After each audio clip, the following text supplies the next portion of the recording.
Share बाजार के इतिहास के सबसे बड़े और तजुर्बेकार निवेशकों का एक बहुत ही खौफनाक लेकिन सच्चा उसूल है। वे कहते हैं, जब बाजार में चारों तरफ खुशी का माहौल हो, टीवी पर मिठाइयां बंट रही हों, तब अपना सामान बेचो और चुपचाप घर जाकर सो जाओ। लेकिन जब सड़कों पर खून बह रहा हो, ब्लड ऑन द स्ट्रीट्स, जब चारों तरफ हाहाकार मचा हो और जब तुम्हारा अपना दिल डर के मारे कांप रहा हो, तब अपना सारा नकद पैसा कैश लेकर बाजार में उतर जाओ। सुनने में ये बात बहुत अजीब और डरावनी लगती है। कोई भी आम इंसान उस समय अपना पैसा क्यों लगाएगा जब हर कोई बाजार छोड़कर भाग रहा हो? लेकिन मेरे दोस्त, यही वो जगह है जहां एक आम रिटेल इन्वेस्टर और एक बड़े इंस्टीट्यूशनल इन्वेस्टर, संस्थागत निवेशक की सोच बिल्कुल अलग हो जाती है। एक रिटेल निवेशक हमेशा बुल मार्केट, तेजी के बाजार की खुशी में सबसे ऊंचे भाव पर खरीदता है और डर के समय अपना सारा नुकसान लॉस बुक करके भाग जाता है। जबकि बड़ा निवेशक बाजार के इस पैनिक को, इस घबराहट को अपना सबसे बड़ा हथियार बनाता है। मैं हूं आपका इन्वेस्टेड सारथी। आज तक हमने बाजार का स्ट्रक्चरल साइकिल नापना सीखा, वैल्यूएशन तौलना सीखा और सेक्टर रोटेशन का पहिया घूमना सीखा। लेकिन आज हम बाजार का सबसे बड़ा ब्रह्मास्त्र चलाना सीखेंगे। आज हम सीखेंगे डिप्लॉयमेंट एक्सेलरेशन मॉडल। आम भाषा में कहूं तो अपने बचाए हुए नकद पैसे, कैश रिजर्व्स को एक साथ पूरी ताकत से बाजार में झोंकने का वो अचूक और सटीक पल कैसे पहचानें। अध्याय 1, शांत समंदर का धोखा, द बुल मार्केट ट्रैप। जरा सोचिए, जब समंदर बिल्कुल शांत होता है, मौसम सुहाना होता है, तो हर कोई अपनी नाव लेकर समंदर में उतरना चाहता है। शेयर बाजार में भी बिल्कुल ऐसा ही होता है। जब देश की इकोनॉमी में सब कुछ अच्छा चल रहा होता है, कंपनियां भारी मुनाफा कमा रही होती हैं और हमारा निफ्टी लगातार नए ऑल टाइम हाई, नए शिखर बना रहा होता है, तब बाजार में कोई डर नहीं होता। चारों तरफ ग्रीड, लालच का माहौल होता है। लेकिन मेरे दोस्त, जब बाजार में कोई डर नहीं होता तो कोई भी अपना शेयर सस्ते में नहीं बेचना चाहता।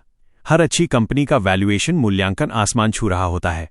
अच्छे शेयर्स बहुत भारी प्रीमियम, महंगे भाव पर मिल रहे होते हैं। अगर आप इस शांत समंदर में, इस बुल मार्केट की खुशी में अपना सारा कैपिटल बाजार में लगा देंगे, डिप्लॉय कर देंगे, तो आपको शायद थोड़ा बहुत मुनाफा हो जाए, लेकिन आप कभी अल्फा, असाधारण रिटर्न जनरेट नहीं कर पाएंगे। क्यों? क्योंकि आपने जो चीज खरीदी है उसमें कोई मार्जिन ऑफ सेफ्टी, सुरक्षा का घेरा नहीं है। शांत मौसम में कभी भी सस्ते और कौड़ियों के भाव वाले सौदे नहीं मिलते। अध्याय 2, बाजार की धड़कन, इंडिया विक्स और पैनिक सेलिंग का विज्ञान। तो फिर वो शानदार सस्ते और कौड़ियों के भाव वाले सौदे आखिर मिलते कब हैं?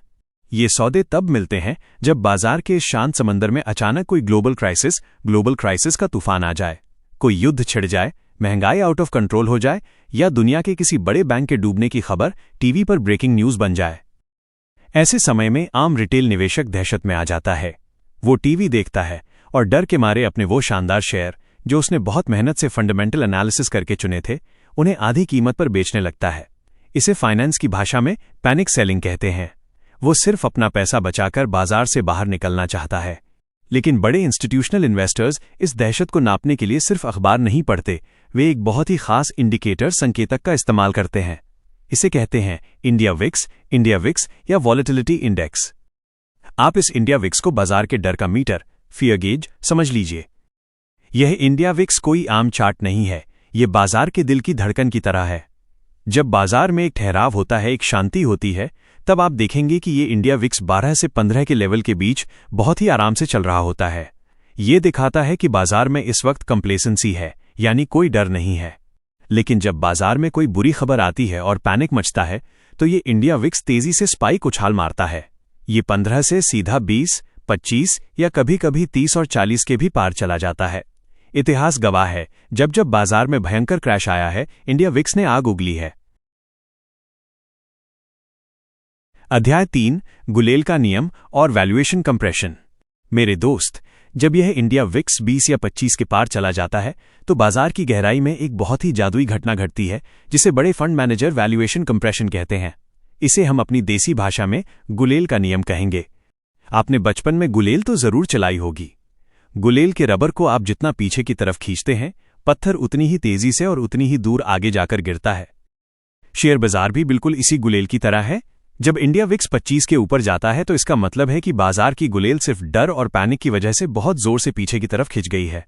जरा सोचिए, एक बहुत ही फंडामेंटली स्ट्रांग, मजबूत कंपनी है जो हर साल अपने मुनाफे को 20% से बढ़ा रही है। लेकिन बाजार में क्रैश आ गया है। रिटेल इन्वेस्टर उस कंपनी के शेयर को भी आंख बंद करके बेच रहा है। कंपनी की कमाई अर्निंग्स बिल्कुल वही है, उसका बिजनेस मॉडल वही है, उसकी फैक्ट्रियां पूरी ताकत से चल रही हैं।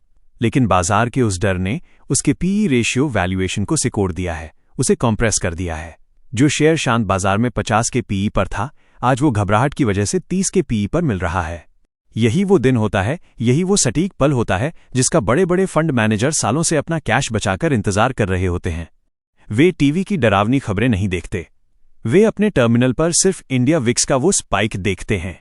और जैसे ही उन्हें दिखता है कि विक्स 25 के पार है और गुलेल पूरी ताकत से पीछे खिंच चुकी है, वे अपना डिप्लॉयमेंट एक्सेलरेशन मॉडल चालू कर देते हैं। वे अपना सारा नकद पैसा बाजार में झोंक देते हैं। वे एग्रेसिव बाइंग, आक्रामक खरीदारी शुरू कर देते हैं।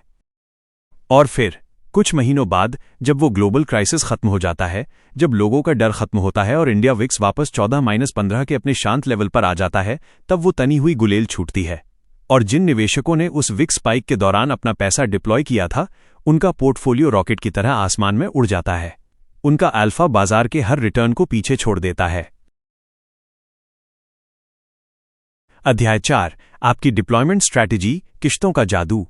तो मेरे हमसफर, एक समझदार इंस्टीट्यूशनल थिंकर के रूप में आपकी अपनी डिप्लॉयमेंट स्ट्रैटेजी, निवेश की रणनीति क्या होनी चाहिए?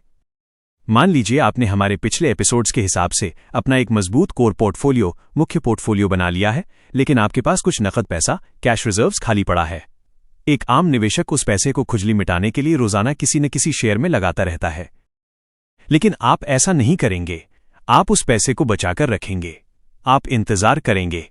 आप अपने ट्रेडिंग ऐप या ब्रोकर के टर्मिनल में इंडिया विक्स को अपनी वॉच लिस्ट, निगरानी सूची में सबसे ऊपर रखेंगे।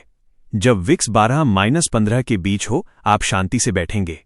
लेकिन जिस दिन बाजार में भारी गिरावट, क्रैश हो, निफ्टी खून से लथपथ हो और इंडिया विक्स आपको 20 के लेवल को तोड़कर 25 की तरफ भागता हुआ दिखाई दे, उस दिन आप अपनी आंखें बंद करेंगे, अपने डर को पूरी तरह से काबू में करेंगे और अपने कैश को एक साथ नहीं बल्कि किश्तों, ट्रॉन्चेज में बाजार में उतारेंगे। यही बड़े संस्थानों का नियम है। वे कभी भी अपना सारा पैसा एक ही झटके में नहीं लगाते। रणनीति ये है, जब इंडिया विक्स 20 के पार जाए तो अपने बचाए हुए नकद पैसे का 30% हिस्सा बाजार की सबसे हाई कन्विक्शन, भरोसेमंद और लार्ज कैप कंपनियों में लगा दें।